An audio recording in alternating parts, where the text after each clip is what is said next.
RBI દ્વારા પ્રભાવિત સૌથી મહત્વપૂર્ણ ફેરફારોમાંથી એક છે પાક લોનની મંજૂરી અને ચૂકવણીનું માનકીકરણ. પ્રભાવિત નિયમ હેઠળ પાકને તેમના સમયગાળાના આધારે વિભાજિત કરવામાં આવે છે, જેમાં 12 મહિના સુધીના ચક્રવાળા ટૂંકા ગાળાના પાક હોય છે અને 18 મહિના સુધીના સર્કલવાળા લાંબા ગાળાના પાક હોય છે.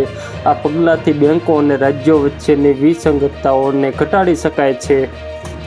પાકના આધારે લોનનો સમયગાળો નક્કી કરી શકાય છે. આ ફેરફાર ખાસ કરીને લાંબા ગાળાના પાક માટે મહત્વપૂર્ણ છે. આરબીઆઈએ કિસાન ક્રેડિટ કાર્ડની કુલ મુદત 6 વર્ષ સુધી લંબાવવાનો પ્રસ્તાવ મૂક્યો છે. આનો હેતુ ચૂકવણીમાં સરળતા સુનિશ્ચિત કરવાનો અને લાંબા ગાળાના પાકની ખેતી કરવા ખેડૂતો માટે ચૂકવણીનો તણાવ ઘટાડવાનો છે.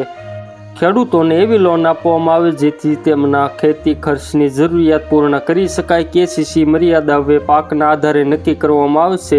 આ ફેરફારથી અપૂરતી લોનની સમસ્યાનો ઉકેલ આવશે અને ખેડૂતો માટે ઉપલબ્ધ કાર્યકારી પૂંજીની પર્યાપ્તતામાં સુધારો થશે તેવી અપેક્ષા છે.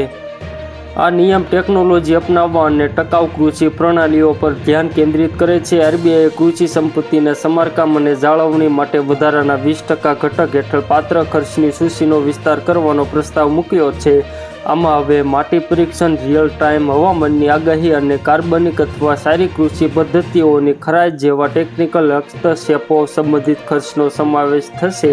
તો મિત્રો, હાલ માટે એટલું જ. ફ્રી મળીએ નવી અપડેટ અને નવા સમાચાર સાથે. તે પહેલાં ખાસ કરીને વિડીયોને લાઇક અને RTV ગુજરાતી ન્યૂઝ યુટ્યુબ ચેનલને ખાસ કરીને સબસ્ક્રાઈબ કરવાનું ભૂલતા નહીં મિત્રો.